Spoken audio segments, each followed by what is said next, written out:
संविधान को बनाने वाले लोगों ने, इस देश को लोकतंत्र देने वाले लोगों ने एक आम आदमी की कीमत समझी थी। गांधी जी ने भी तो यही कहा था कि आखिरी पंक्ति के आखिरी व्यक्ति के आंख से हमें आंसू पोंछना है। और इस समय कांग्रेस, अब ऐसा लग रहा है कि इसी तरह से उसने इस बार का चुनाव लड़ा है कि उसे हर जगह न्याय की उम्मीद जो है, न्याय की किरण वो है पहुंचाना है। और इसीलिए आज राहुल गांधी ने ये जो अंतिम प्रहार वाली बात कही, अभी हम सुन रहे थे इसी तरह शत्रुघ्न सिन्हा जी का भी, उनका जो बहुत ही चर्चित जुमला उनका है कि खामोश वो बोलते हैं और बस ये समझ में आ जाता है कि अब इसके बाद कोई बात बाकी नहीं रह गई है। उन्होंने जो कह दिया, बिहारी बाबू इस समय वो पश्चिम बंगाल आसनसोल से वो उम्मीदवार हैं जहां से उन्हें उम्मीद है कि वो जीतेंगे। उनके मुकाबिल थे पवन सिंह, जिनको बीजेपी ने खड़ा किया था, लेकिन चुनाव शुरू होता इससे पहले ही पवन सिंह ने अपना नाम वापस ले लिया। अब वो तो बीजेपी में नहीं है, लेकिन वहां पर मतलब पश्चिम बंगाल में भी हालत इस बार बीजेपी की खराब है। और यही हालत इस समय हम देख रहे हैं वाराणसी की, क्योंकि वहां पर मोदी जिस तरह से उन्होंने चुनाव लड़ा, मतलब ठीक है आप प्रधानमंत्री हैं, 2 बार से वहां के आप सांसद रहे आए हैं वाराणसी से, लेकिन उसके बावजूद आपको इस बार जिस तरह की मशीनरी पूरी तरह से आपको झोंकनी पड़ रही है, उससे समझ में आ रहा है कि वाराणसी में भी मोदी की स्थिति बहुत मजबूत नहीं है।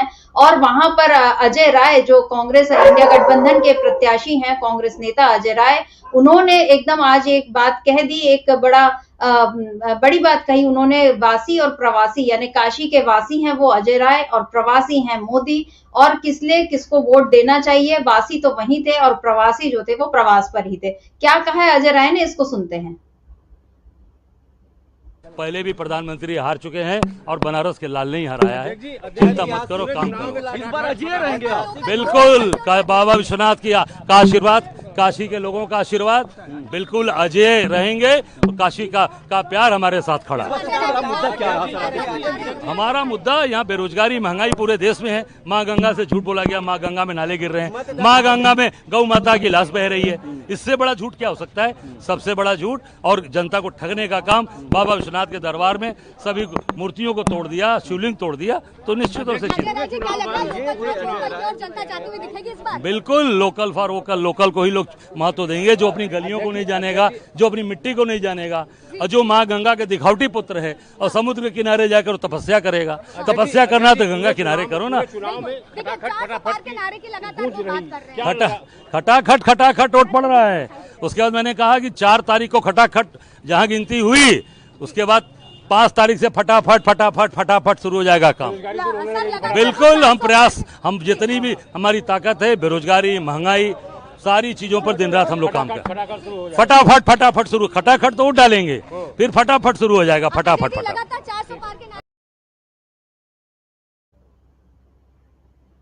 अजय राय अजय ही रहेंगे, ये उन्होंने कह दिया। उन्होंने बता दिया कि ठीक है, पिछले 2 बार से वो हार रहे हैं, लेकिन इस बार अमलेंदु जी, उनकी आवाज में जो आत्मविश्वास एक झलक रहा है। खटाखट वाली बात तो उन्होंने राहुल गांधी की उस पे तर्ज पर कही, लेकिन अब उन्होंने ये जो कहा है कि 5 जून से फटाफट काम शुरू होगा।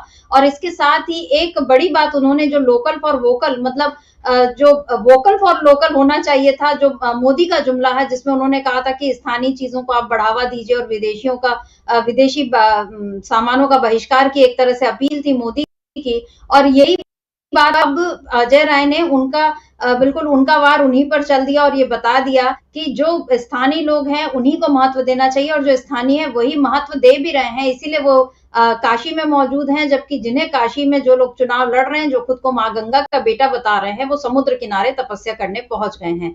अमलेंदु जी, इस बीच एक मजेदार चीज ये भी हमने देखी कि मणिपुर में जो और आसाम में जो बाढ़ इस समय आई हुई है, उस पर कल मोदी का एक ट्वीट आया। अब ये भी आश्चर्य की बात है कि या वो ध्यान में बैठे हैं, वहां से वो ट्वीट कैसे कर रहे हैं, या तो उनकी टीम जो है पूरा संभाल रही है। तो इस समय मोदी जिस तरह कैमरों के बीच मेडिटेशन कर रहे थे, ये सवाल उठ रहा था। अब सवाल ये भी उठ रहा है कि मेडिटेशन के बीच क्या ट्वीट करना अलाउड है? और अगर ट्वीट करना ही था तो प्रधानमंत्री कार्यालय की ओर से भी किया जा सकता था। उसमें मोदी का नाम डालकर ट्वीट करना, ये किस किस्म का खिलवाड़ हो रहा है? एक तो धर्म की भावना के साथ भी, आध्यात्म की भावना के साथ भी, कि आप एक और ध्यान कर रहे हैं, दूसरी ओर आप ट्वीट भी कर रहे हैं। और अगर आपको अपनी जिम्मेदारियां पूरी करनी है तो आप या तो दिल्ली में होते या इस समय काशी में होते। आपको क्या लगता है, मोदी जी क्या वाकई पलायन कर चुके हैं काशी से, और अब दिल्ली से भी उनके पलायन करने की बारी है?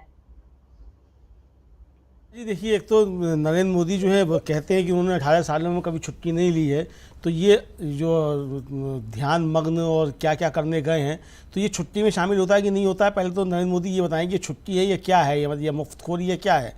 मतलब आप सरकार का इतना पैसा खर्च करा रहे हैं कि वहाँ जाकर ये बताया जाता है कि 4000 से ज़्यादा पुलिसकर्मियों की तैनाती की गई है, सारे वहाँ होटल खाली करा दिए गए हैं जहाँ वो गए हैं अपना ये तमाशा करने के लिए। तो ये आखिर ये मतलब देश का पैसा इतना खर्च क्यों करवा रहे हैं नरेंद्र मोदी? अरे भाई 7 रेस कोर्स में जा करके बैठ लेते जहाँ आपको मिला हुआ है बंगला, उसी में जाकर के, हालांकि वो बंगला खाली करना है उनको 4 जून के बाद, तो संभावनाएं यही हैं कि वो 4 जून के बाद बंगला खाली करना पड़ेगा। तो भाई लेकिन 4 जून तक तो है ना अभी, तो वहीं बैठ के कर लेते, वहाँ कन्याकुमारी जाने की क्या आवश्यकता थी? तो और आप जहाँ से चुनाव लड़ रहे हैं वहाँ आप जो है अभी तक अपना घर नहीं बनवा पाए हैं, आप वहाँ तक रहे नहीं, 10 साल आपने वहाँ रह लिए, वोटर भी आप वहाँ के नहीं हैं। तो ये जिस तरीके से है तो ये साफ तौर पे जाहिर करता है कि नरेंद्र मोदी काफ़ी ज़्यादा विचलित हो चुके हैं। दूसरा समिता जी जो खबरें आ रही हैं वो खबरें ये है कि बनारस में अपनी हार से बहुत ज़्यादा जो दिख रही है हार, उससे नरेंद्र मोदी बेचैन हो गए हैं। और आज वहाँ जो है अजय राय ने अभी ट्वीट किया थोड़ी देर पहले कि वाराणसी में पुलिस प्रशासन जो है कांग्रेस पार्षदों, पदाधिकारियों, कार्यकर्ताओं को हिरासत में ले रहा है।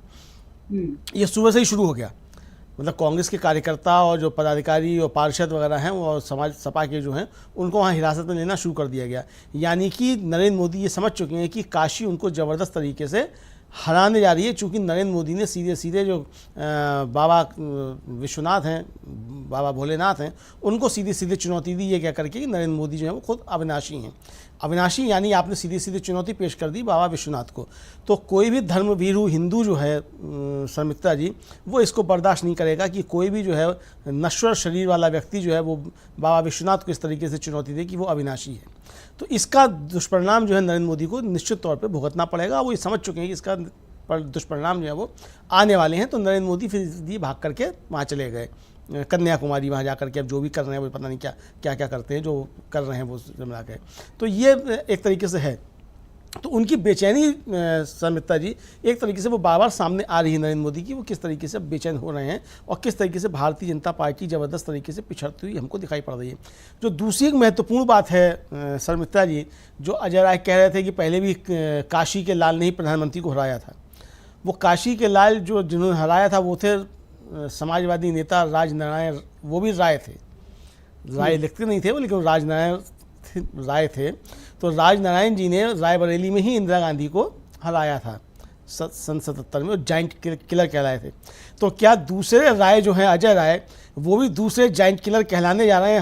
हमें लगता है कि शायद 4 तारीख को अजय राय भी दूसरे जाइंट किलर कहलाएंगे जिन्होंने 10 साल के प्रधानमंत्री नरेंद्र मोदी को ज़बरदस्त तरीके से हराया। हमको लगता है कि इस तरीके की चीज़ें काशी में घटित होने जा रही हैं और नरेंद्र मोदी की बेचैनी जो है वो साफ तौर पर इस बात को जाहिर करती है शर्मिष्ठा जी।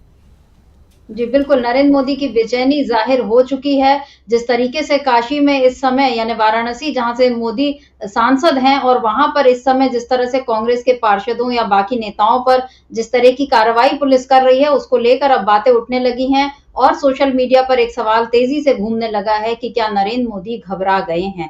और उनकी ये घबराहट जायज भी है, क्योंकि अब बिल्कुल 2-3 दिनों की सत्ता बची है, ऐसा अनुमान अभी से लगाया जाने लगा है। आज इंडिया गठबंधन की एक बड़ी बैठक हो रही है दिल्ली में, जिसके लिए अब तमाम नेताओं के पहुंचने का सिलसिला भी शुरू हो गया है। मल्लिकार्जुन खड़गे कांग्रेस अध्यक्ष, उनके घर पर ये मीटिंग होगी, ये बताया जा रहा है। और इस बारे में हम लोग पहले भी चर्चा कर चुके हैं, क्योंकि 4 जून को जब नतीजे आने शुरू होंगे तो इंडिया गठबंधन को इस बार पहले से काफी उम्मीद है, बहुत आशान्वित है इंडिया गठबंधन की, उसको 300 पार से अधिक सीटें आएंगी, यानी क्लियर मेजॉरिटी उसको मिलने जाएगी इस गठबंधन को। और इसमें यह तय हो जाएगा कि सरकार उन्हीं की बननी है। तो आज वो लोग इस बात की चर्चा करने जा रहे हैं कि हम सरकार गठन की प्रक्रिया किस तरह से शुरू करें और बाकी तमाम बातों पर, क्योंकि आज अरविंद केजरीवाल का भी आज आखिरी दिन ही है एक तरह से, क्योंकि कल उनको सरेंडर करना है। उन्होंने पहले ये अपील दायर की थी कि मुझे 7 दिन की और जमानत दी जाए अपने स्वास्थ्य कारणों का हवाला देते हुए, लेकिन वो याचिका नामंजूर हो गई। तो अब ये तय है कि अरविंद केजरीवाल अब फिर से जाएंगे, कल उनको वापस सरेंडर करना है। लेकिन आज जो कुछ घटनाक्रम चल रहा है उसको देखकर ये नजर आ रहा है कि अब जो भी कुछ है बस 1-2 दिन का खेल बाकी रह गया है। उसके बाद अब सारा आज सबकी किस्मत जो है ईवीएम में बंद हो चुकी है अभी तक 6 चरणों में, और आज 7वां चरण। और उसके बाद अब इंतजार रहेगा वोटिंग का, जो 4 जून को होनी है। और इसमें इंडिया गठबंधन को पूरी उम्मीद है कि इस बार बीजेपी को वो पस्त करके ही मानेगी। और इस बार जो सोशल मीडिया भी, मतलब एक तो लड़ाई चल रही है जो चुनाव में जो चल रहा है जिसमें बीजेपी पिछड़ती हुई दिखाई दे रही है, और जो तमाम बातें हो रही हैं कि बीजेपी पिछड़ रही है, तो इसका जमीनी जो स्तर पर जो बातें हो रही, चर्चाएं हो रही, उससे तो जाहिर हो ही रहा है। बीजेपी की जीत का एक सबसे बड़ा फैक्टर ये था उसका सोशल मीडिया स्ट्रांग होना। और हमने ये देखा है कि 2014 है, 2019 है, मतलब बीजेपी ने लगातार अपने सोशल मीडिया विंग को इतना मजबूत कर रखा था कि वो चाहे जिसकी छवि जैसी बना लेती, चाहे जिस मुद्दे को उठा लेती, चाहे देश में जो भी माहौल बना लेती, या जरूरी सवालों पर पर्दा डाल देती। बीजेपी की ये सोशल मीडिया विंग का ही कमाल था कि किसानों को, किसान आंदोलन को, उसमें खालिस्तानी भी नजर आ गए लोगों को, और इसी तरह से शाहीन बाग में भी आतंकवादी दिख गए। ये तमाम बातें जो हैं ये बीजेपी के सोशल मीडिया से होती रही, लेकिन अब इसी सोशल मीडिया पर कांग्रेस ने बीजेपी को पछाड़ दिया है। कांग्रेस ने जो आंकड़े जारी किए हैं जिसमें उसने लिखा है कि कांग्रेस की सोशल मीडिया के आगे बीजेपी धड़ाम, इसमें 16 मार्च से 30 मई के बीच का डेटा है, मतलब कल तक का, परसों तक का डेटा है, जिसमें यूट्यूब पे दिखाया गया है कि कांग्रेस को 613 मिलियन व्यूज मिले हैं और बीजेपी को 150 मिलियन व्यूज। कितना अंतर है, मतलब 500 करीब मिलियन व्यूज जो पीछे है बीजेपी। इंस्टाग्राम पर एवरेज लाइक कांग्रेस को 1,22,000 और बीजेपी को 26,945। ट्विटर पर एवरेज लाइक कांग्रेस को 2,500 से 3,000 और बीजेपी को 260 से 300 के बीच एवरेज लाइक। फेसबुक पर एवरेज लाइक कांग्रेस को 1200 से 1500 और बीजेपी को 150 से 250। और इसी तरह से फेसबुक की रीच जो है वो मार्च में कांग्रेस की रही 50 मिलियन, मई में रही 105 मिलियन। ट्विटर पर उसके इंप्रेशन है मार्च में 117 मिलियन और मई में रहे 128 मिलियन। यूट्यूब व्यूज मार्च में रहे 80 मिलियन और मई में रहे 233 मिलियन। इंस्टा रीच जो थी कांग्रेस की मार्च में रही 78 मिलियन और मई में रही 154 मिलियन। अमलेंदु जी, ये जो बहुत बड़ा फर्क दिख रहा है रीच में भी, मतलब मार्च से लेके मई के बीच में माहौल पूरी तरह से बदल गया कांग्रेस के लिए। एक और सड़क पर माहौल बदला, दूसरी ओर सोशल मीडिया पर भी माहौल एकदम अलग बन गया। उसी तरह से अब ये जो हमने देखा कि 16 मार्च से 30 मई के बीच का जो डेटा रहा है कांग्रेस और बीजेपी के बीच, ये जो डेटा का फर्क है, मतलब 613 मिलियन व्यूज अगर कांग्रेस को मिल रहे हैं यूट्यूब पे और बीजेपी को मात्र 150 मिलियन व्यूज मिल रहे हैं।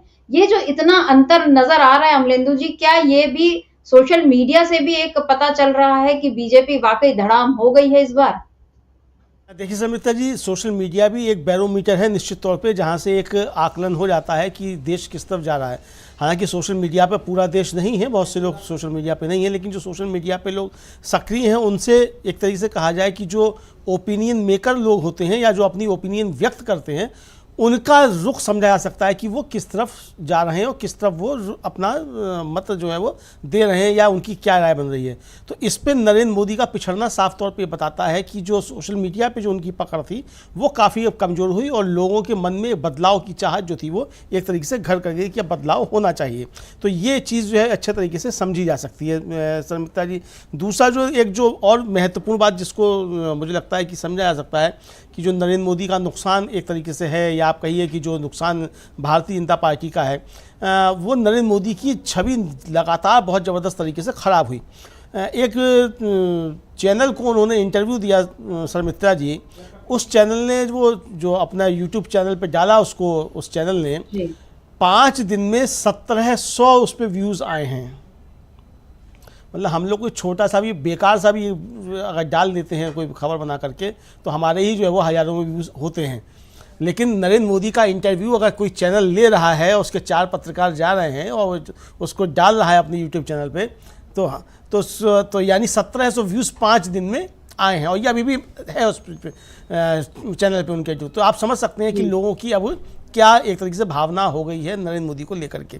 मुझे लगता है समिता जी कि नरेंद्र मोदी को भी इस बात का एहसास अच्छे तरीके से हो गया है कि उनकी पारी ख़त्म हो चुकी है। उनकी जो छवि बनाई गई थी वो छवि एकदम से खुल चुकी है, असली स्वरूप में वो सामने आ गए हैं। और होशियारपुर में, पंजाब के होशियारपुर में आखिरी जो उन्होंने जिस तरीके से सभा की समिता जी, और वहाँ जिस उस पर वो उतर आए धमकी के अंदाज में। और वो धमकी भी कैसी, जिस तरीके के गली के अपराधी जो होते हैं वो जिस तरह की धमकियाँ देते हैं, उस तरह की धमकियाँ कि मतलब मैं मुंह खोलूँगा तो ऐसा हो जाएगा और वैसा हो जाएगा, ये सब जो नरेंद्र मोदी करने लगे, मुझे लगता है कि सिर्फ माँ बहन की गालियाँ देना ही बाकी बचा था, बाकी सब कुछ नरेंद्र मोदी कर चुके। तो वो हो सकता है वो 4 जून के बाद वो भी कर लें, उसमें हमें आशा करनी चाहिए कि वो निराश नहीं करेंगे इस मामले में भी, क्योंकि जिस तरीके से उनका भाषा का स्तर गिरा है तो 4 जून के बाद तो और ज़्यादा गिरेगा जो नतीजे आएंगे उनको देखते हुए। तो लेकिन ये इसका मतलब सब समझा जा सकता है समिता जी कि असली एग्जिट पोल और असली बैरोमीटर चुनाव का नरेंद्र मोदी की भाषा से हमको लगातार लगा। मैंने भी थोड़ी देर पहले भी कहा था, फिर मैं उस बात को कहना चाहता हूं कि जब पहला चरण का मतदान नहीं हुआ था, उससे पहले नरेंद्र मोदी जब गए थे और राजस्थान में खासतौर से उन्होंने जो भाषण दिया था तो उन्होंने कहा था कि 400 अब की बार 400 पार करना है, ये सब करना है। लेकिन पहले चरण का मतदान जैसे ही हुआ और फिर जो नतीजे मतलब जो सूचनाएं आना शुरू हुई, जो सूचनाएं हम लोगों के पास थी, जाहिर सी बात है कि हमसे बड़ा नेटवर्क भारतीय जनता पार्टी की और सरकार में है चूँकि, तो सरकार का भी नेटवर्क अपना होता है, खुफिया एजेंसियाँ हैं, तमाम और एजेंसियाँ वो सब करती हैं, फिर मीडिया के लोग हैं, उनके पास भी ये संदेश आना शुरू हो गया कि हवा एकदम से बदल चुकी है और 400 पार छोड़िए 40 अगर आए तो बहुत होंगी। उसके बाद फिर नरेंद्र मोदी की भाषा का स्तर लगातार गिरना फिर शुरू हो गया और वो स्तर इतना गिरता गया कि फिर हमने पंजाब में आखिरी जो उनकी रैली थी एक तरीके से, उसमें हमने उनकी भाषा देखी किस तरीके से आकर के गिरी। तो ये जो गिरना शुरू हुआ नरेंद्र मोदी का भाषा का स्तर, इसने साफ तौर पर ये जाहिर हो गया कि बहुत बुरी तरीके से भारतीय जनता पार्टी हार रही है। दूसरा ये कि भारतीय जनता पार्टी में सिर्फ 3 लोग जो हैं वो इस बार दिखाई दिए कि वो शायद स्टार प्रचारक हैं या कुछ कमान संभाले हुए, नरेंद्र मोदी, अमित शाह और जेपी नड्डा। जेपी नड्डा की मजबूरी है कि वो पार्टी के अध्यक्ष हैं तो उनको उस तरीके से काम करना ही है, और अमित शाह चूँकि बताया जाता है कि वो उत्तराधिकारी हैं नरेंद्र मोदी के, भारतीय जनता पार्टी में कब्जा उन्हीं को करना है 4 जून के बाद, तो वो एक तरीके से करते हुए दिखाई दिए। बाकी कोई भी जो बड़ा नेता जो है second line leadership Bharatiya Janata party की, वो नरेंद्र मोदी के बचाव में किसी तरीके से नज़र नहीं आई। उत्तर प्रदेश के मुख्यमंत्री योगी आदित्यनाथ जरूर कुछ जगहों पर निकले, उत्तर प्रदेश के बाहर भी निकले, लेकिन वो भी उस तरीके से दिखाई नहीं दिए जिस तरीके से वो और चुनावों में दिखाई देते रहे हैं, और वो उस तरीके का उनका फायर भी उनके उसमें नहीं दिखाई पड़ा। इसका मतलब बाकी लोग भी ये समझ चुके हैं कि नरेंद्र मोदी के साथ जाने का मतलब है कि नरेंद्र मोदी खुद डूबेंगे, पूरी भारतीय जनता पार्टी को ले डूबेंगे और साथ साथ जो भी जाएगा नेता भाजपा का उसको भी ले डूबेंगे। ये बात भारतीय जनता पार्टी के बड़े नेताओं के मन में आ गई। उसकी हमने देखा कि झलक एक तरीके से, या उसकी परिणति जो है वो इस तरीके से हुई कि लोग नरेंद्र मोदी के बचाव में कोई भी नहीं आए, और फिर जो एक अकेले सब पे भारी नरेंद्र मोदी थे वो एकदम से अकेले पड़ते चले गए, और एकदम अकेले अब ये हो गया कि एकांतवास में उनको जाना पड़ा है। अब आप समझ सकती हैं कि किस तरीके से नरेंद्र मोदी एक अकेले जो हैं वो हो गए हैं। तो जो कभी कभी बहुत सी चीज़ें जो होती हैं, वो हमारी माँ कहा करती थी कि अपनी जुबान से भी जो है कभी कोई गलत सब बात मत बोलो, चूँकि पता नहीं किस समय सरस्वती जुबान पे विराजमान हो जाए, तो मत बोलो तो मतलब आपकी बात कही हुई जो मुँह से निकल जाए। तो जो एक अकेले की बात थी, तो नरेंद्र मोदी ऐसे अकेले पड़ जाएंगे, उनके मुंह से ऐसी बात निकलेगी, ये नरेंद्र मोदी ने भी नहीं सोचा होगा, लेकिन वो अकेले अब पड़ गए हैं। और 4 जून की बात तो बिल्कुल ही अकेले, मुझे लगता है समिता जी कि नरेंद्र मोदी पड़ जाएंगे। जी बिल्कुल, क्योंकि नरेंद्र मोदी अकेले पड़ गए हैं, इसीलिए वो शायद मौन व्रत धारण करके अब ध्यान लगा रहे हैं। पता नहीं उनका ध्यान इस समय किस बात पर है, ये तो वो ही जानेंगे।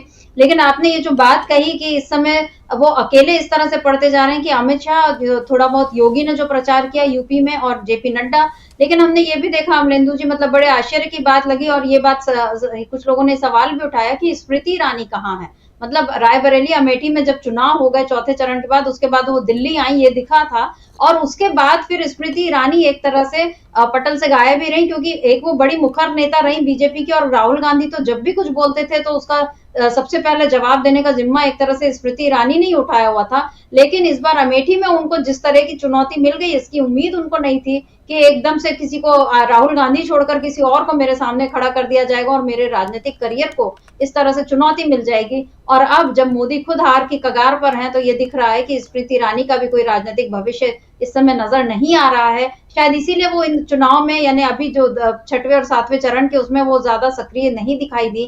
ट्विटर पर भी, न सोशल मीडिया पर कुछ उनका खास दिखाई दिया, ना वो इस तरह से कोई जनसभाएं करने आई। हालांकि वो बीजेपी के अंदरूनी राजनीति के, उसने किसको प्रचार के लिए भेजा, किसको नहीं भेजा, लेकिन जिस तरह से प्रचार का भी जिम्मा मोदी ने उठा रखा था। और आपने बिल्कुल सही बात, वो जो होशियारपुर वाली बात, जहां पर उन्होंने ये कहा था कि मेरा मुंह मत खुलवाओ, और नहीं तो मैं 7 पीढ़ियों के पाप याद दिला दूंगा। अब बात तो यही है अमलेंदु जी की, मोदी का मुंह खोलने से मतलब किसने उनको रोका हुआ है?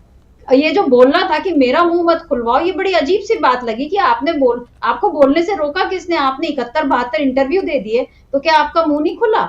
या 10 सालों से आप भाषण की बात करते आ रहे हैं, आपका मुंह तो बार बार खुल जाना चाहिए था। और इतना ही आपका मन था तो आप एक प्रेस कॉन्फ्रेंस बुला लेते और अपना मुंह खोल लेते और 7 पीढ़ियों के पाप याद दिला देते। आपने क्यों इंडिया गठबंधन बन जाने दिया? क्यों इन लोगों को इतना मतलब मजबूत होने दिया? क्यों इन लोगों को इतना प्रचार करने दिया? आप में इतनी ताकत थी तो आप रोक लेते। लेकिन मोदी भी ये जानते हैं कि लोकतंत्र की ताकत के आगे मेरी भी ताकत कुछ नहीं है, और खुद को परमात्मा बताकर उन्होंने जो जिनका सनातन धर्म में विश्वास है, उन लोगों के विश्वास और आस्था पर जो चोट पहुंचाई है, ये सारी बातें मोदी पर इस बार बेहद उल्टी पड़ी हैं। और यही वजह है कि हम बार बार बात कर रहे हैं कि अब इंडिया गठबंधन जो है वो सरकार बनाने जा रहा है। अंतिम बार तो राहुल गांधी ने अंतिम बार वाली बात कही है अपने ट्वीट में। वो ट्वीट क्या है इसको भी हम देख लेते हैं। लेकिन ऐसा मुझे लग रहा है कि अंतिम बार जनता करे न करे, मोदी ने शायद अपने ऊपर या बीजेपी पर अंतिम बार तो अपनी वाणियों से ही कर दिया, अपनी भाषा से ही कर दिया है। क्या है राहुल गांधी का ट्वीट, किस तरह से उन्होंने अपील की है कि जनता, प्यारे देशवासियों, आज 7वें और अंतिम चरण का मतदान है और अब तक के रुझानों से स्पष्ट है कि देश में इंडिया की सरकार बनने जा रही है। मुझे गर्व है कि झुलसा देने वाली गर्मी में भी आप सभी लोकतंत्र और संविधान की रक्षा के लिए वोट देने निकले हैं। आज भी बड़ी संख्या में बाहर निकलकर अहंकार और अत्याचार का प्रतीक बन चुकी इस सरकार पर अपने वोट से अंतिम प्रहार जरूर कीजिए। 4 जून का सूरज देश में एक नया सवेरा लेकर आने जा रहा है। राहुल गांधी का ट्वीट आज 7वें दौर के वोटिंग के दौरान राहुल गांधी का ये जो ट्वीट है कि अपने वोट से आप अंतिम प्रहार कीजिए। अमलेंदु जी, यहाँ पर राहुल गांधी ने 2 बातें कही हैं। एक तो ये कि 4 जून को नया सवेरा होने जा रहा है, मतलब अब वाकई अच्छे दिन जिसकी बात मोदी ने 2014 में की थी और फिर 10 साल बिल्कुल ऐसे दिन दिखाए देश ने जिसकी कल्पना भी नहीं की होगी कि कभी हमको ऐसे दिन भी देखने पड़ेंगे जब हमारे किसानों पर गोलियां चलाई जाएंगी या उनके रास्ते में कीलें गाड़ दी जाएंगी, या महिलाओं को 3-3 महीने 4-4 महीने किसी धरने पर बैठना पड़ेगा, महिलाओं को इस तरह से संसद के सामने घसीटा जाएगा। बहुत सारी बातें हैं, मतलब उदाहरण याद करने जाएं तो ढेरों चीजें याद आती हैं कि क्या क्या नहीं हुआ। 70-75 सालों में जो कुछ नहीं हुआ देश में, वो सारा कुछ मोदी ने 10 साल में करके दिखा दिया। इसीलिए शायद अब एक नए सूरज की बात हो रही है। आपको क्या लगता है जब ये नया सूरज निकलेगा 4 जून को, यानी इंडिया गठबंधन की सरकार बनेगी, आज इसकी तैयारी हो रही है, इंडिया गठबंधन की बैठक जब होने जा रही है और उसमें प्रधानमंत्री पद के उस पर भी बात होगी कि कौन चेहरा बन सकता है प्रधानमंत्री पद का। आपको क्या लगता है कि ये सूरज जो है उसकी किरण कौन कौन बन सकते हैं, मतलब किनके चेहरे पर सबसे पहले ये तेज पड़ेगा? एक आपका अनुमान मैं जानना चाहती हूँ। और इससे पहले आज इंडिया गठबंधन की बैठक में जब पहुंच चुके हैं तमाम नेता, तो हम सुन लेते हैं कुछ लोगों की बाइट। हम देखते हैं कि झारखंड के मुख्यमंत्री चंपई सोरेन ने क्या कुछ कहा इंडिया गठबंधन की बैठक में जब वो शामिल होने आए हैं। तो चंपई सोरेन, झारखंड के मुख्यमंत्री, क्या कह रहे हैं चंपई सोरेन जी, सुन लेते हैं इसको।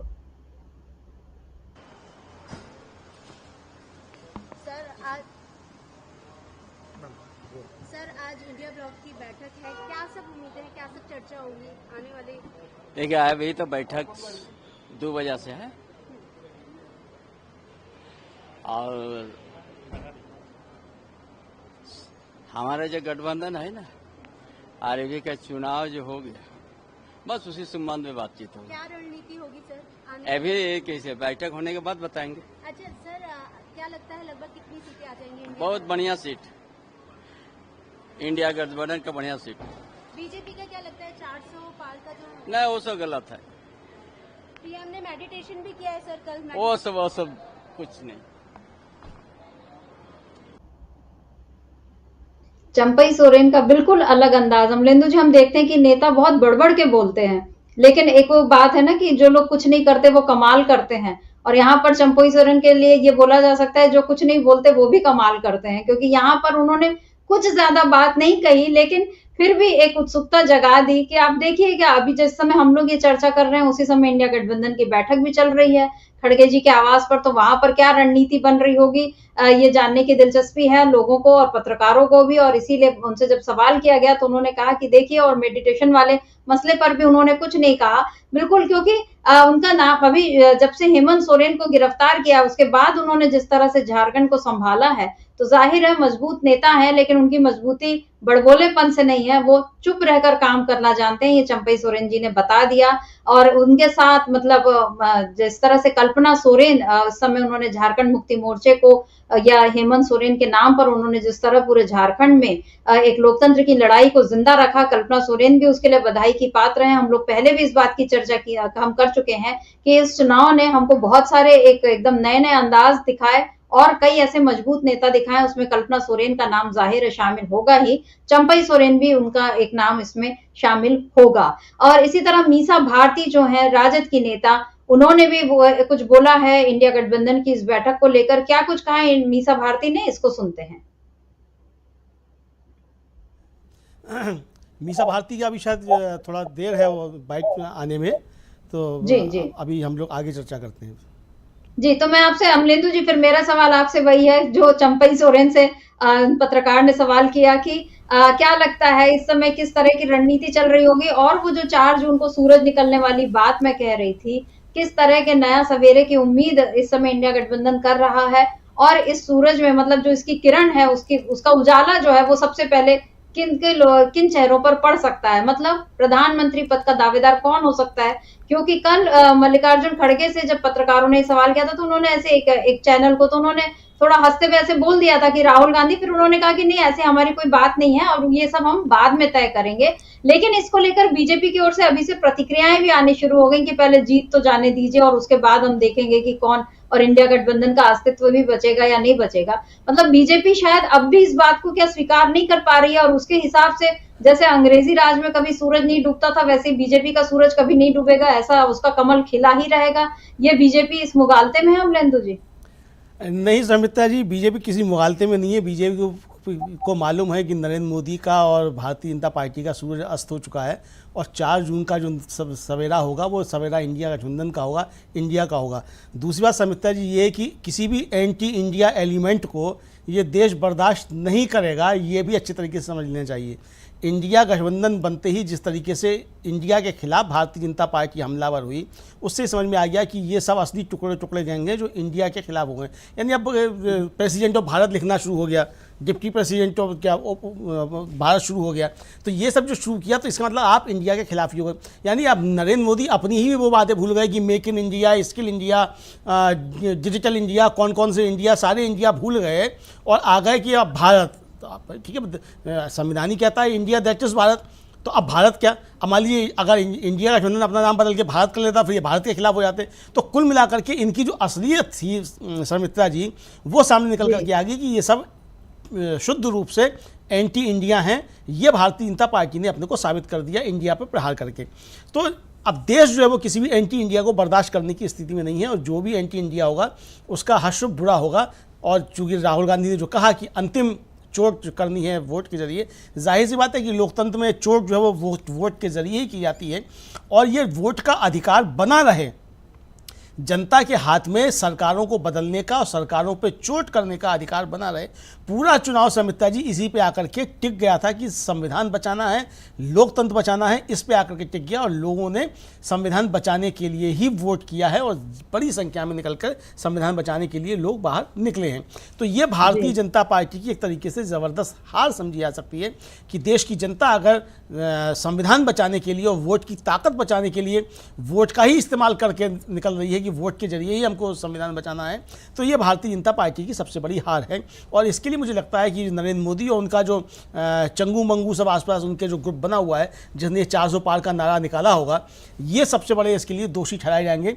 इंडिया गठबंधन तो खैर अपनी लड़ाई लड़ रहा था वो है, लेकिन एक तरफ से मतलब ज़बरदस्त तरीके से इंडिया गठबंधन को जो बढ़त मिलती हुई दिखाई पड़ रही है शर्मित्रा जी, उसके लिए इनका ये 400 पार का नारा भी उसमें एक बहुत बड़ा कारक है, क्योंकि लोगों की समझ में आ गया कि ये संविधान को ही बदलना चाहते हैं। देश एक बार कोरोना काल के दौरान नरेंद्र मोदी के और भारतीय जनता पार्टी के अपराधों को माफ़ कर सकता है, देश एक बार भारतीय जनता पार्टी के इलेक्ट्रॉनिक बॉन्ड के भ्रष्टाचार को भी माफ़ कर सकता है। देश एक बार, आपने 2 करोड़ रोजगार की हर समय आपने वायदा किया था, आपने नौकरियां बल्कि छीनी हैं, इसको भी माफ़ कर सकता है। आपने तमाम स्कूल कॉलेजेस बंद कर दिए, सरकारी स्कूल कॉलेज बंद कर दिए, देश इसको भी माफ़ कर सकता है। लेकिन देश ये कतई माफ़ नहीं करेगा, किसी हाल में स्वीकार नहीं करेगा कि आप संविधान को ख़त्म कर दें, आप संविधान बदलने की बात करें। नरेंद्र मोदी अपने घमंड में, अहंकार में इस बात को भूल गए थे कि अगर आप भी अगर प्रधानमंत्री बने हैं तो ये भी इसी संविधान की बदौलत बने हैं। जो आज़ादी के लड़ाई के दौरान लोगों ने कुर्बानियाँ दी थीं, उन कुर्बानियों के दौरान ये देश आज़ाद हुआ और संविधान बना।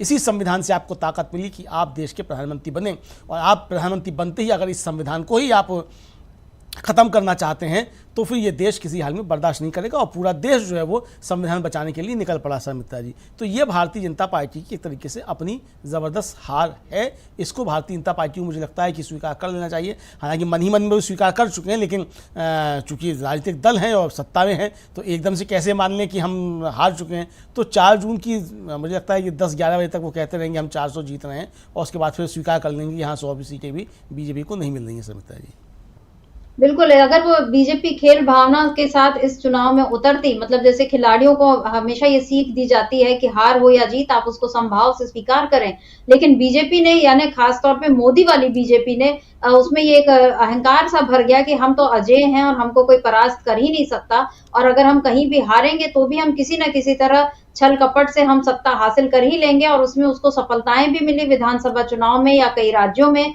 तो उसके बाद बीजेपी में शायद ये बात घर कर गई कि अभी हमको कोई भी हरा नहीं सकेगा, और ये 400 पार का नारा इसी अहंकार से निकला हुआ था। लेकिन अहंकार किसी का भी नहीं टिका है, रावण का भी नहीं टिका, कंस का भी नहीं टिका, तो फिर मोदी या बीजेपी के बाकी नेताओं का भी कैसे टिकेगा? ये बात इन लोग शायद समझना नहीं चाहते हैं, लेकिन इस देश की जनता बहुत अच्छे से जानती है कि किसको कैसे समझाना है। जब अंग्रेजों को इस देश की जनता ने, मतलब इसके पहले भी आजादी की लड़ाई तो शुरू हो ही चुकी थी, लेकिन गांधी जब आए तो उन्होंने कांग्रेस को जिस तरह से आम जन के साथ जोड़ा था, और उसके बाद ही जो एक आजादी की लड़ाई में नई जान पड़ी थी, और ये जनता ही थी जिसने, मतलब अगर कोई ये कहे कि गांधी ने देश को आजादी दिलाई तो ये भी गलत होगा, क्योंकि जनता ने इस देश को आजादी दिलाई, गांधी ने उसका नेतृत्व किया या बाकी लोगों ने उसका नेतृत्व किया। और यही बात इस समय, क्योंकि इस आजादी को हासिल करने के बाद जो संविधान मिला, जो लोकतंत्र मिला, अब उसको जब वो खतरे में देख रही है जनता, तो वाकई इस चीज को लेकर बहुत एक भावना फैल चुकी है कि हमको इस अपने संविधान पर कोई आंच नहीं आने देना है। चलिए, आपकी सारी वादा खिलाफी एक बार को कोई माफ कर दे, इसीलिए तो 2014 के बाद 2019 में भी आपको जिता दिया कि चलिए कोई बात नहीं, आपने उस समय 2 करोड़ रोजगार नहीं दिए, लेकिन अब आप राष्ट्रवाद के नाम पे वोट मांग रहे हैं, 5 साल और मांग रहे हैं, चलिए 5 साल 60 महीने आपको और दे दिए, लेकिन फिर भी आप कुछ नहीं करेंगे। तो ये बार बार यहाँ की जनता मूर्ख नहीं है, लेकिन बीजेपी ने शायद इस देश की जनता को मूर्ख समझने का काम किया। मोदी एक कभी खुद को चौकीदार बताया, अब वो इस पूरे देश के लोगों को अपना परिवार बता रहे हैं, और यहाँ पूरा देश परिवार, उनका जो परिवार है वो परेशान हो रहा है, और वो खुद चले गए उसी तरह साधना करने, जैसी उनके बारे में कहानियां प्रचलित हैं कि वो अपना घर छोड़कर, अपना सारा पारिवारिक जीवन छोड़कर, गृहस्थ जीवन छोड़कर वो सन्यासी बनने या देशाटन पे निकल गए थे। तो ठीक है, उनकी अपनी व्यक्तिगत आजादी है, ये भी संविधान नहीं दी है ये आजादी भी कि आपको जहां चाहे आप रहिए, घूमिए, मौन करिए, बोलिए, ध्यान करिए, मत करिए, सारी चीजें, लेकिन इसको हर चीज पर आपको थोपना नहीं है या इस देश के संविधान से खिलवाड़ करना है। ये आजादी अभी तक नहीं मिली है, और इस संविधान को बचाने की ही लड़ाई इस बार के चुनाव का सबसे अहम मुद्दा रहा।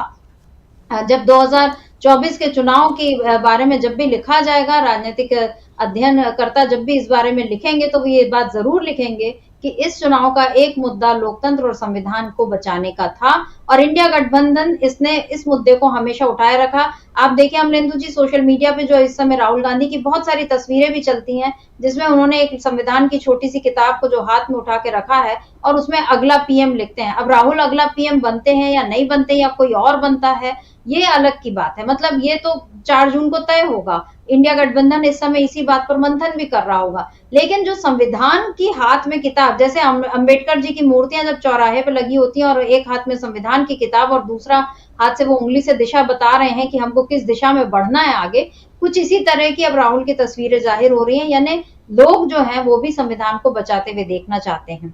मेरा ख्याल है मीसा भारती की बाइट आ चुकी है। अमलेंदु जी, हम उस बात को सुन लेते हैं कि इंडिया गठबंधन की बैठक में शामिल होने आए जो तमाम नेता हैं, उस बारे में, आज की बैठक के बारे में मीसा भारती क्या बोल रही हैं। देखिए, अंतिम चरण का 7वें चरण का आज चुनाव एक तरह से देखा जाए तो समाप्त हो जाएगा और जितने भी मतदाता अंतिम चरण के, उन सबको कहूंगी कि अपने घरों से निकले और अपने मतदान का प्रयोग करें।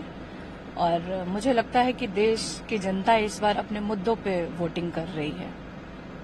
आज बैठक भी होने जा रही है इंडिया गठबंधन की, इसको लेकर देखिए, इसकी जानकारी मुझे नहीं है, लेकिन आप अगर बता रहे हैं तो आज बैठक है, तो एक समीक्षा बैठक आज रखी गई होगी कि चुनाव में कहाँ क्या, किस तरह से क्या है, तो उसकी जानकारी मुझे अभी, एजेंडे की जानकारी मुझे नहीं है। आपके जो विपक्ष में खड़े हैं उम्मीदवार, उन्होंने ये दावा किया है कि इस बार तीसरी बार और हैट्रिक लगा के रखेंगे। देखिए, मैं कह रही हूँ कि इस बार जिस भी क्षेत्र की, और खासतौर पर मैं पाटलिपुत्र से प्रत्याशी हूं, तो मैं पाटलिपुत्र के बारे में बताना चाहती हूँ कि इस बार पाटलिपुत्र जनता की जीत होगी। क्योंकि लगातार मैम आप भी कैंपेनिंग कर रही हैं, लोगों का प्रेम आपके प्रति दिख रहा है, लोग आपसे अट्रैक्ट हो रहे हैं, लोग चाह रहे हैं बदलाव। क्या लगता है इस बार बदलाव हो पाएगा? बिल्कुल, जनता अपने मुद्दों पे है और 10 साल से सांसद से, स्थानीय सांसद रामकृपाल यादव से त्रस्त है, जो उन्होंने विकास नहीं किया क्षेत्र का, और इस बार जनता की जीत होगी। मैडम ने कहा था, राबड़ी मैम ने कहा था कि 400 पार उनका नहीं, हमारा 300 पार जरूर हो रहा है, इसको लेके क्या कहिए? बिल्कुल सही कहा है, बिल्कुल सही कहा है। इस बार जनता की सरकार बनेगी, इस बार इंडिया गठबंधन की सरकार बनेगी और 200 पार भी एनडीए गठबंधन नहीं कर पाएगा।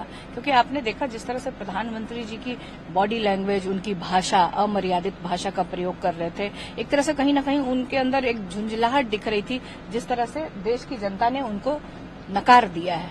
पूरे परिवार पर चार्जशीट भी करने जा रहे हैं आप? देखिए, हमारे ऑलरेडी चार्जशीटेड है, हम लोग बेल पे हैं, ये उन्हीं के लोग डराते हैं, भाजपा के नेता ही। और अदालत में मामला है, मैं बहुत ज्यादा उसके ऊपर टीका टिप्पणी नहीं करना चाहती। मामला न्यायालय में है और दूध का दूध और पानी का पानी हो जाएगा। लेकिन आप मुझे बताइए ना कि जिनके ऊपर ये लोग आरोप लगाते थे, भाजपा के नेता, प्रधानमंत्री, आज सब तो उन्हीं के दल में शामिल हैं, तो हम लोग डरे नहीं। और अगर मान लीजिए हम लोग कहीं से दोषी होते तो अभी जेल के अंदर उठा के डाल दिए होते, हमें खुला नहीं छोड़ते। आप देख लीजिए झारखंड में उन्होंने क्या किया है, केजरीवाल जी के साथ क्या किया है।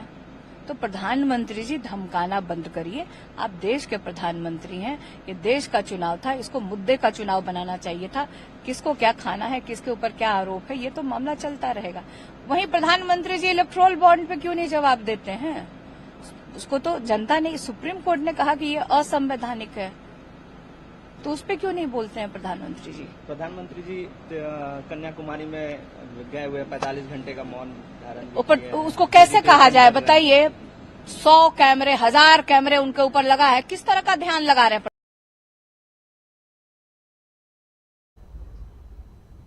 यहाँ पर मीसा भारती ने एक तरह से चुनाव की पूरी अभी तक की जितनी 7 चरणों की कहानी है, जैसे उसका सार एक प्रस्तुत कर दिया। इलेक्टोरल बॉन्ड का मसला उठ गया, ईडी के जरिए या सीबीआई के जरिए जो विपक्ष के दलों को धमकाया जा रहा है, विपक्षी नेताओं पर दबाव बनाया जा रहा है, वो बात कर दी। किस तरह से भ्रष्टाचारी उनके दल में शामिल है, यानी बीजेपी के साथी बन गए हैं, उसकी बात कर दी। हेमंत सोरेन, अरविंद केजरीवाल की बात कर दी, और साथ ही साथ ये भी बता दिया कि इंडिया गठबंधन को कितनी सीटें मिलने जा रही हैं और बीजेपी कितने पर सिमट रही है। 10 सालों में प्रधानमंत्री या उनके सांसदों ने अपने अपने क्षेत्र के लिए कोई काम नहीं किया और इसीलिए इस बार जनता की सरकार बनने जा रही है, इंडिया गठबंधन की सरकार बनने जा रही है। ये सब कहा है मीसा भारती ने। अमलेंदु जी, आप मीसा भारती की इन सब बातों से आप कितना इत्तेफाक रखते हैं? क्योंकि जिस तरह से उन्होंने प्रधानमंत्री की भाषा को लेकर अभी जो टिप्पणी की, कुछ समय पहले आप भी बिल्कुल यही बात बोल रहे थे कि जिस तरह से प्रधानमंत्री की भाषा में गिरावट आती गई चरण दर चरण, उनकी भाषा में जिस तरह से बिल्कुल ओछापन आता गया, वही सारी बातें जो है इस समय मीसा भारती ने भी कही। आप इस बाइट पर आपकी क्या टिप्पणी है अमलेंदु जी? एक तो समिता जी ये कि इंडिया गठबंधन में सबसे पहली नेता मीसा भारती थी, जिन्होंने कहा था कि नरेंद्र मोदी 4 जून के बाद जेल जाएंगे, चूँकि वो और भारतीय जनता पार्टी के नेता जेल जाएंगे चूँकि इनके भ्रष्टाचार की जांच होगी। बड़ा बवाल उस पर हुआ कि साहब प्रधानमंत्री को जेल भेजने की बात की जा रही है, प्रधानमंत्री को जेल भेजने की बात की जा रही है। अरे भाई, तो प्रधानमंत्री ने कहा भ्रष्टाचार किया तो क्या जेल नहीं जाएंगे? और उसके बाद फिर राहुल गांधी ने फिर कहा कि 4 जून के बाद यही ईडी जो है वो नरेंद्र मोदी से पूछताछ करेगी, तब नरेंद्र मोदी कहेंगे कि मैं नहीं, मुझसे तो परमात्मा ने कहा था करने के लिए।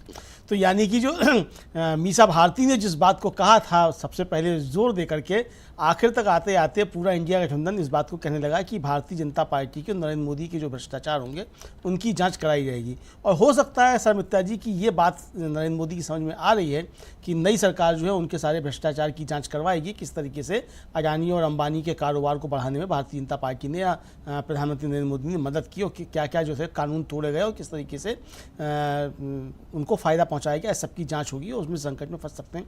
इलेक्टोरल बॉन्ड तो बहुत बड़ा मसला है, उसकी तो जाँच होगी, वो तो सुप्रीम कोर्ट भी जांच करवा सकता है, क्योंकि सुप्रीम कोर्ट ने ही वो मामला खोला और जो जिस तरीके से सब डाटा आए हैं तो सुप्रीम कोर्ट भी उसकी जांच करवाएगा। और इसके लिए एक याचिका सुप्रीम कोर्ट में पड़ी हुई है कि इसकी जो है वो जांच SIT बना के जांच करवाई जाए, तो ये हो सकता है। लेकिन मीसा भारती ने बहुत कायदे के साथ एक तरीके से सिलसिलेवार सारे जो मुद्दे थे प्रथम चरण से लेकर के और आखिरी चरण तक, उनके ऊपर पूरा प्रकाश डाल दिया कि ये मुद्दे हैं, और आखिर में ये भी बता दिया कि 1000 कैमरे के बीच में बैठ करके नरेंद्र मोदी कौन सा ध्यान कर रहे हैं। मतलब 1000 कैमरे लगे हैं शर्मिष्ठा जी, तो 1000 लाइट भी लगी होंगी फिर वहाँ जी। मतलब कम से कम 1 लाइट तो एक कैमरे को चाहिए ना अब ठीक से कैप्चर करने के लिए, तो 1000 लाइट भी रखी होंगी।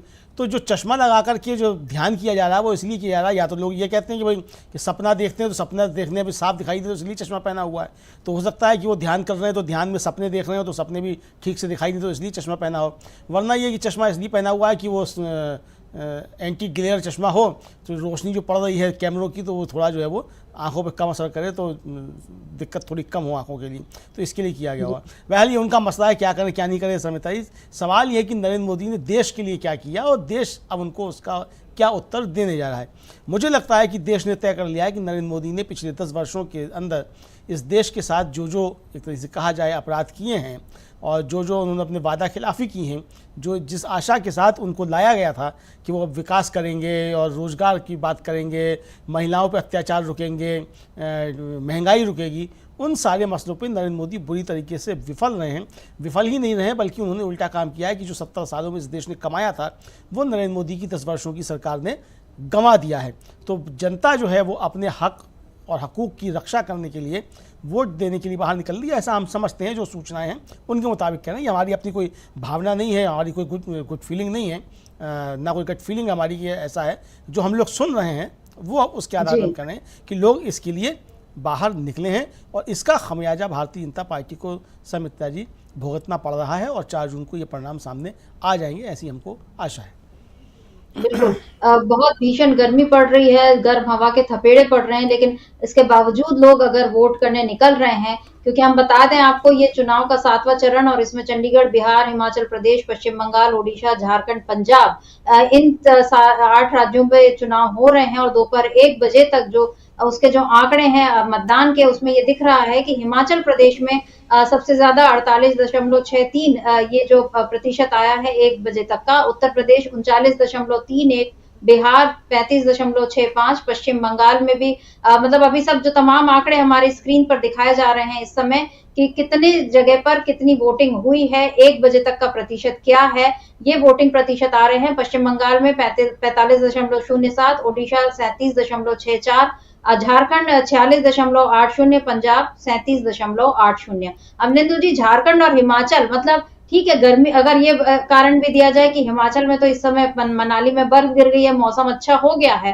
तो वहां पर लोग जो है वोट करने ज्यादा निकले, लेकिन झारखंड में भी उतने ही लोग, मतलब 46 और 48 में मतलब महज 2% का फर्क दिख रहा है, झारखंड में भी इतने लोग निकले हैं। आपको क्या लगता है ये बिल्कुल इस बार सत्ता बदलने के लिए लोग तैयार हो गए हैं, या जो लोग नहीं निकल रहे हैं? मतलब अभी एक खबर आई थी कि एक बूथ पे मतलब एक एल्डरली उनकी डेथ भी हो गई शायद, क्योंकि खबर ऐसी आ रही कि वो बेहोश होकर गिर गए, लू लग रही थी और वो वहां पे खड़े थे।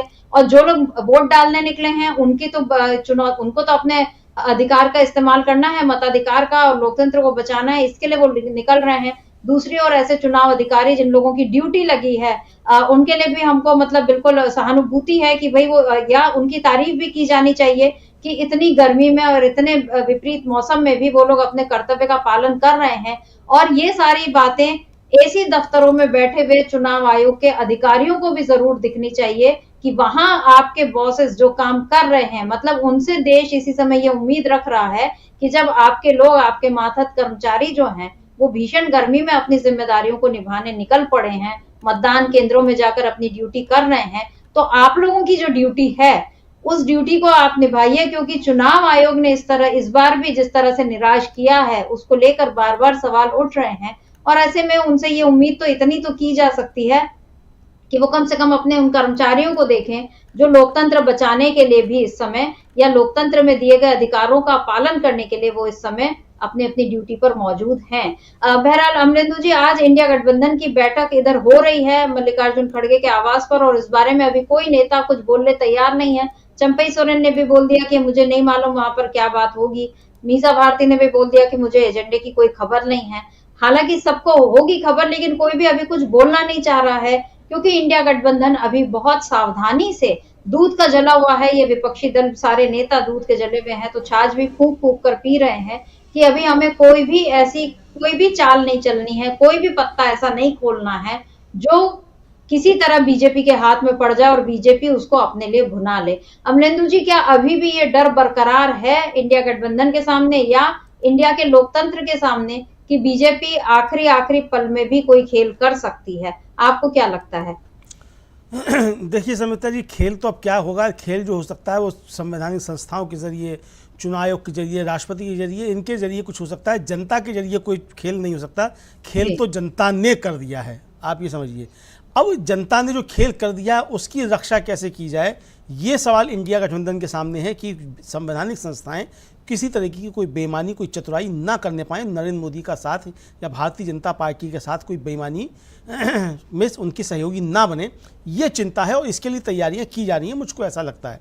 क्योंकि जनता ने अपना फैसला सुना दिया है, जनता का जो काम था, जनता अपना काम कर चुकी है। अब जो जिम्मेदारी बनती है वो इंडिया गठबंधन के लोगों की और संवैधानिक संस्थाओं की बनती है कि जनता ने जो अपना विश्वास व्यक्त किया है उस विश्वास की रक्षा की जाए, और जनता ने जो मत दिया है वो मत गिना जाए, वहीं गिना जाए जहां उसने मत दिया है, वो चाहे जिसको भी दिया हो उसके लिए गिना जाए। तो इंडिया गठबंधन की जो आज बैठक हो रही है ये 4 जून की सारी तैयारियों को लेकर के है कि 4 जून को एक तो किसी भी तरीके से संवैधानिक संस्थाएं जो हैं, खासतौर से चुनाव आयोग जो है, कोई बेईमानी ना करने पाए कहीं भी, उसके लिए क्या क्या काट की जा सकती है और क्या क्या उसके लिए तैयारियां की जा सकती हैं, ये है। क्योंकि चुनाव आयोग के ऊपर बहुत आरोप लग रहे हैं कि उसने बहुत बेईमानियां की हैं और लगातार उसके ऊपर ये एक तरीके के आरोप लगातार चस्पा होते जा रहे हैं। समिता जी, विपक्ष खुल के इस बात को कह रहा है, चुनाव आयुक्तों से बीच में जाकर के मिला भी है, चुनाव आयोग से जाकर के विपक्ष के कई प्रतिनिधिमंडल मिले हैं जाकर के समय समय पर प्रधानमंत्री के ऊपर कार्रवाई को लेकर के। और अभी जब कल जयराम रमेश अपनी प्रेस कॉन्फ्रेंस कर रहे थे उसमें बताया भी उन्होंने कि 117 शिकायतें की गई और एक पर भी कार्रवाई नहीं हुई, ये भी बताया गया। तो क्यों नहीं किया गया, चुनाव ने कार्रवाई क्यों नहीं की, ये अच्छे तरीके से समझा जा सकता है। तो जो आज की इंडिया गठबंधन की बैठक है, उस गठबंधन का मुझे लगता है कि मुख्य लक्ष्य जो है, एक तो ये है कि प्रधानमंत्री का चेहरा जो है वो तय कर लिया जाए कि कौन चेहरा होगा, और 4 जून को दोपहर में 2 बजे जाकर के राष्ट्रपति के सामने दावा पेश कर दिया जाए। वो चिट्ठी अभी से बना के तैयार रखी जाए कि हमने जो है ये तय कर लिया और हम सरकार बनाने जा रहे हैं, ये जा करके बता दिया जाए और अपने लिस्ट सौंप दी जाए कि हमारे पास इतना है, बहुमत है, इसकी तैयारी की जाए। दूसरा ये कि भारतीय जनता पार्टी क्या क्या गड़बड़ियाँ कर सकती है। नरेंद्र मोदी सत्ता नहीं छोड़ते हैं और जिस तरीके से उनका सत्ता का लालच बढ़ता है जा रहा है उनके अंदर, और सत्ता लोलुपता उनकी साफ दिखाई पड़ने लगी है, तो अगर वो कोई इस तरीके की हरकत करते हैं, आसानी से सत्ता नहीं छोड़ना चाहते हैं, तो क्या क्या उसके रास्ते हो सकते हैं, कानूनी रास्ते, संवैधानिक रास्ते, और जनता का दबाव क्या हो सकता है। तो उसकी तैयारियाँ भी की जा रही हैं कि क्या क्या तरीके अपनाए जा सकते हैं ताकि नरेंद्र मोदी शांति के साथ, प्यार के साथ सत्ता हस्तांतरण कर दें, जिसकी मुझे लगता है कि समिता जी काफ़ी आशाएं हैं कि वो कोई इस तरह की गलती नहीं करेंगे नरेंद्र मोदी, कि वो ट्रंप की तरह बनना चाहें या जायस बोल्सोनारो बनना चाहें। क्योंकि अमेरिका की परिस्थितियाँ दूसरी हो सकती हैं और ब्राज़ील की दूसरी हो सकती हैं, ये भारत है, इंडिया है, और इंडिया की सरकार अगर बन रही है तो फिर नरेंद्र मोदी कोई इस तरह की चीज़ें नहीं करेंगे। मुझको अपनी पूरी आशा है, समझदार व्यक्ति हैं, बुजुर्ग भी हो गए हैं, वानप्रस्थ आश्रम में पहुंचने वाले हैं, तो इतनी तो समझ आ ही गई है उनको भाई। 23 साल से तो एक तरीके से कहा जाए कि वो सरकार में ही हैं, पहले मुख्यमंत्री रहे, फिर 10 साल लगातार जो है वो भारत के प्रधानमंत्री रहे, तो इतनी चीज़ें समझ में आ गई हैं कि इसके क्या क्या दुष्परिणाम हो सकते हैं। दूसरा, जो उनके मित्र हैं ट्रंप, जिनसे ये प्रेरणा ली जाती है और लोग कहते हैं ट्रंप ने जो किया वही करेंगे, तो वहाँ ट्रंप को सजा हो चुकी है समिता जी, कन्विक्टेड हो चुके हैं, सजा की घोषणा होना बाकी रह गई है, वो शायद बुधवार को सजा की घोषणा हो जाएगी ट्रंप को। तो नरेंद्र मोदी ये भी समझ रहे हैं कि अमेरिका में जहाँ से वो ये लेना चाहते हैं, जहाँ उन्होंने हाउडी मोदी किया था और यहाँ जिस ट्रंप के लिए नमस्ते ट्रंप किया था, उन ट्रंप को वहाँ सजा हो रही है, तो यहाँ भी चीज़ें कुछ बदल सकती हैं और उसके दुष्परिणाम फिर उनको आगे जा करके हो सकते हैं। तो ये चीज़ें हो सकता है उनके समझो। तो मुझे नहीं लगता है कि सत्ता हस्तांतरण में कोई दिक्कत आएगी, लेकिन फिर भी इफ एंड बट्स तो होते ही रहते हैं। जिस तरीके की आशंकाएं जताई जा रही है, तो मुझे लगता है इंडिया गठबंधन इसकी भी कोई तरकीब निकाल रहा होगा कि क्या क्या जो है वो रास्ते अपनाए जा सकते हैं। समिता जी, तो ये कुल मिला के आज की बैठक बहुत महत्वपूर्ण है। एक तो ये कि जो अब सारे नेता आएंगे सभी राज्यों से, वो अपना अपना एक असेसमेंट देंगे कि कहाँ से किसको कितनी सीटें आ रही हैं, एक आइडिया होगा छोटा छोटा। उसके आधार पर फिर कौन प्रधानमंत्री बन सकता है, किस तरीके से उसको प्रधानमंत्री बनाए जाने से पूरे देश में जो है वो इंडिया गठबंधन को फ़ायदा हो, ये सारी चीज़ें, वोट बैंक पर किस तरीके से असर पड़े। फिर ये कि जो वायदे किए गए हैं इंडिया गठबंधन की तरफ से या कांग्रेस की तरफ से, वो वादे किस तरीके से पूरे होंगे। चूँकि जो भी पूरा चुनाव लड़ा गया है वो राहुल गांधी के वादों के ऊपर लड़ा गया, पूरे इंडिया गठबंधन ने उन वादों को लेकर के चुनाव लड़ा है। यानी अखिलेश यादव जब रैली कर रहे थे और अपनी बातें रख रहे थे, तो अखिलेश यादव क्या कह रहे थे, जो कांग्रेस के घोषणा पत्र में बातें थी उनकी घोषणा कर रहे थे कि 1 लाख रुपया महिलाओं को मिलेगा और कैसे रोजगार मिलेगा, 30 लाख नौकरियाँ दे दी जाएंगी। यही तेजस्वी यादव कह रहे थे, यही उद्धव ठाकरे कह रहे थे। तो जो सारी बातें लोग कह रहे थे वो राहुल गांधी ने जो वादे किए उनको कह रहे थे।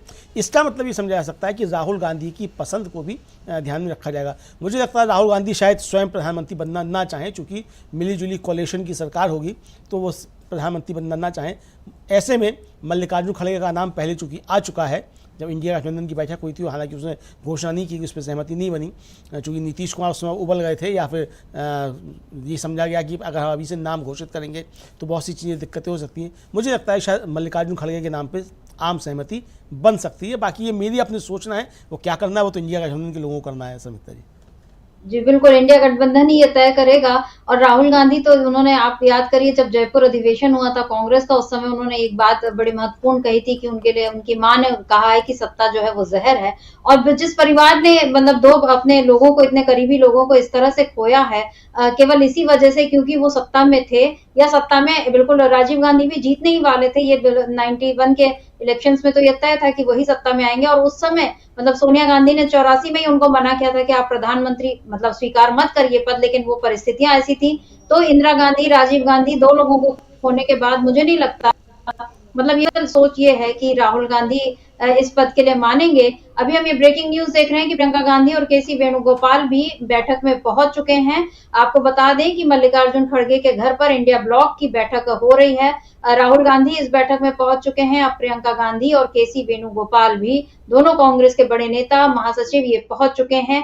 यानी इस समय इंडिया गठबंधन पूरी तैयारी में है कि अब वो सरकार गठन की प्रक्रिया किस तरह से शुरू करे, किस तरह से भावी रणनीति बनाए, किस तरह से बीजेपी की चालों का, या अगर बीजेपी कोई और कोशिश करती है कि उसको तोड़ा फोड़ा जाए, इंडिया गठबंधन में किसी तरह की दरार डालने की अगर कोशिश करती है, या खरीद फरोख्त की कोशिश बीजेपी करती है, किसी भी तरह से अगर वो सत्ता पर अपना कब्जा बनाए रखना चाहती है, तो कांग्रेस या इंडिया गठबंधन उसका जवाब किस तरह से दे सकता है। इन तमाम मसलों पर शायद इस समय यही बैठक इन्हीं मुद्दों को लेकर हो रही है। बैठक का एजेंडा आधिकारिक रूप से इंडिया गठबंधन ने जाहिर नहीं किया था, उसके अपने कारण हैं, क्योंकि इंडिया गठबंधन शायद नहीं चाह रहा होगा कि बीजेपी को इसकी भनक भी लगे कि उनकी बैठक में क्या चल रहा है।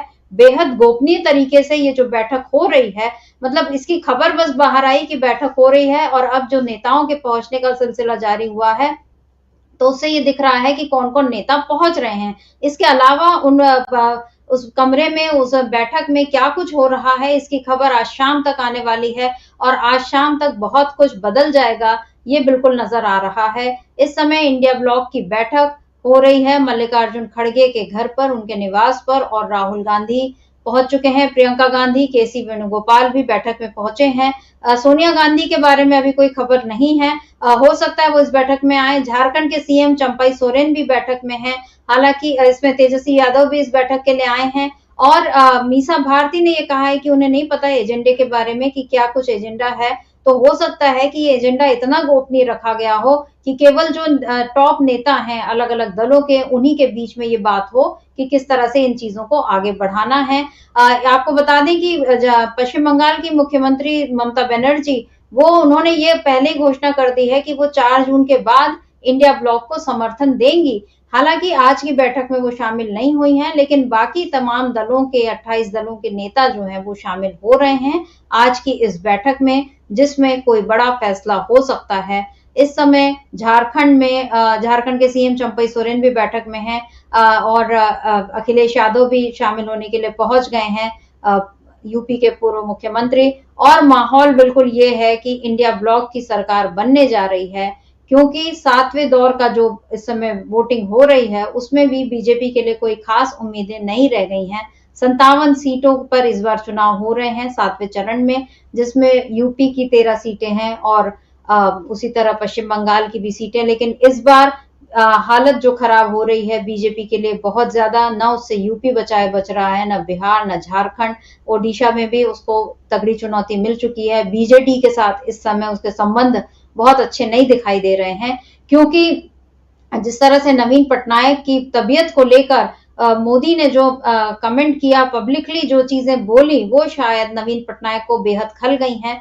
अब तक नवीन पटनायक साथ देते आ रहे थे, किसी न किसी तरह से बीजेपी के साथ ही बने हुए थे वो। लेकिन इस बार अमलेंदु जी, आपको क्या लगता है कि ओडिशा में ये जो एक खटास बहुत बढ़ गई है, यहाँ भी नरेंद्र मोदी की भाषा, उनके भाषण ही उन पर उल्टे पड़ गए, ये दिख रहा है। और इस समय जो इंडिया गठबंधन की बैठक हो रही है उसमें अमलेंदु जी, मुझे एक सवाल मेरे मन में ये उठ रहा है कि ये तो हम लोग मान के चल रहे हैं कि इंडिया गठबंधन को, मतलब हमारा मानना क्या है, जो सर्वे रिपोर्ट्स जो आ रही हैं, जो सोशल मीडिया कह रहा है, जो जमीन पर जो हकीकत दिख रही है, उसमें यही दिख रहा है कि इंडिया गठबंधन को 300 पार से ज्यादा सीटें मिल रही हैं, मतलब उसको क्लियर मेजोरिटी मिल रही है और बीजेपी को नहीं मिल रही। लेकिन मान लीजिए अगर ये होता है कि बीजेपी और इंडिया गठबंधन उसमें बीजेपी से थोड़ा आगे होती है, तो क्या ये चांसेस बन सकते हैं कि अब जो लोग इस समय एनडीए के साथी बन गए, यानी नीतीश कुमार, यानी जयंत चौधरी, या एनसीपी में अजीत पवार या एकनाथ शिंदे, ये जो लोग बीजेपी से अब परेशान दिख रहे हैं, या जो मैं बात कर रही थी ओडिशा की बीजेडी की, क्या ऐसी कोई संभावना भी बन सकती है कि अब ये इन लोगों ने भी देख लिया है कि मोदी का रवैया क्या है, जिस पार्टी को अपना साथी बनाते हैं उस पार्टी को ही खत्म करके छोड़ते हैं। वो बीजेडी के साथ भी वो यही कर रहे थे। अमित शाह ने तो बहुत ही खैर एक गलत ही बयान दिया था कि ओडिशा में क्या एक तमिल राज करेगा, इस तरह की बात उन्होंने बोल दी थी। यानी इनका तो टुकड़े टुकड़े गैंग वाली जो बात है, ये वाकई इन्हीं लोग पर लागू होती है, क्योंकि इनको इंडिया जो है वो एक समझ में आता ही नहीं है। ये हर जगह अलग अलग, ये प्रांतों के हिसाब से देखते हैं। एक मणिपुर अच्छा खासा सुंदर प्रांत था, वहां भी इन्होंने एकदम वो तबाही ला दी है। आपको क्या लगता है, क्या ऐसा हो सकता है कि एनडीए के जो लोग साथी थे, अगर वो ये देखते हैं कि हाँ इंडिया गठबंधन सरकार बना सकती है और हम उसको और मजबूती दे सकते हैं, तो क्या ये संभावना हो सकती है कि वो लोग बीजेपी का साथ छोड़ दें? क्योंकि मोदी जो है किसी की कदर नहीं करते, ना लोकतंत्र की, ना संविधान की, ना अपने साथियों की। क्या लगता है आपको? समिता जी, देखिए, एक तो 4 जून को एनडीए भी टूटने जा रहा है और भाजपा भी उसके अंदर बड़ा विद्रोह होने जा रहा है। अजीत पवार हो, चाहे एकनाथ शिंदे हो, चाहे चंद्रबाबू नायडू हो, ये सब एनडीए को छोड़ेंगे 4 जून को, इस बात को आप देख लीजिएगा निश्चित तौर पे, क्योंकि ये सब दबाव के साथ में गए थे साथ में, और वो दबाव ख़त्म हो जाएगा 4 जून को, ये सब एनडीए छोड़ देंगे। बीजू पटनायक की बीजू जनता दल जो है वो भी निश्चित तौर पे छोड़ देगी, मतलब वो तो खैर साथ में भी है भी नहीं, फ्रेंडली मैच चलता रहेगा, वो फ्रेंडली मैच भी नहीं रहेगा, क्योंकि जिस तरीके से व्यक्तिगत हमले जो हैं नवीन पटनायक के ऊपर नरेंद्र मोदी और अमित शाह ने किए, वो बहुत ज़्यादा है, वहाँ के लोगों को खराब लगा है। अगर बीजू जनता दल किसी भी तरीके से भारतीय जनता पार्टी का पर्दे के पीछे से भी सहयोग करेगा तो उसका ज़बरदस्त तरीके से नुकसान होगा। तो ये बड़ी चीज़ होने जा रही है समिता जी। मुझे लगता है कि अखिलेश यादव का बयान एक आ गया है, उसको अगर हम लोग सुन लेते हैं अखिलेश यादव के बयान को, फिर इस चर्चा को आगे बढ़ाते हैं समिता जी। ठीक।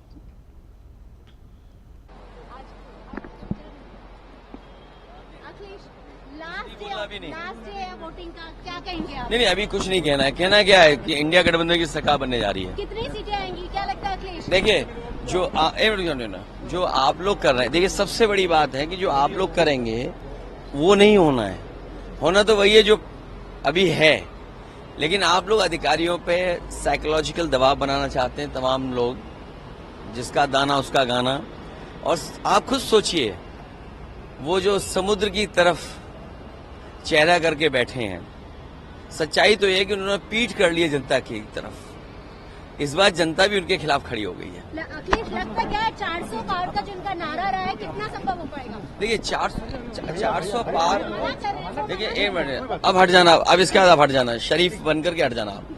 देखिए 400 पार आपको खुद समझना चाहिए, आप तो इतने बड़े चैनल हैं। 400 पार का मतलब क्या? 543 के बाद आप खुद बताइए ना कितनी हुई। अगर 400 पार मुझसे पूछ रहे हैं आप, तो 543 के बाद 400 पार कितनी हुई? 143। और आप देखिएगा 140 से ऊपर नहीं जाएगी।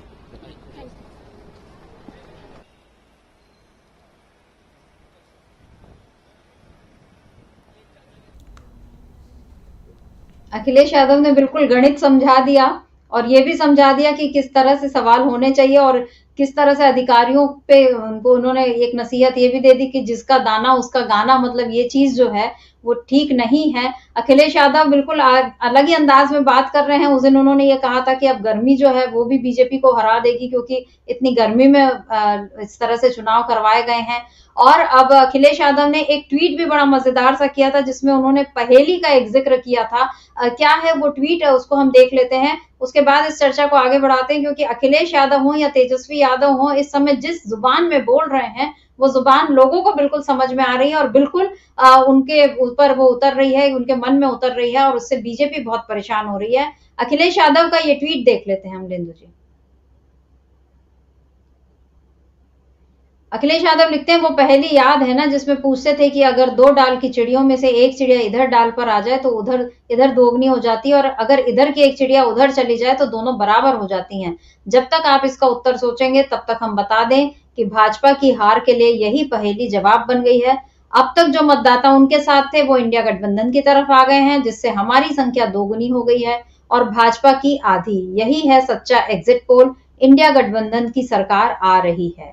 और उसके बाद अखिलेश यादव ने लगातार एक हैशटैग जो दिया है, इंडिया की जीत, देश की जीत, गरीब की जीत, जनता की जीत, पीडीए की जीत, सौहार्द की जीत, बहुरंग की जीत, देश प्रेम की जीत, संविधान की जीत, लोकतंत्र की जीत, आरक्षण की जीत।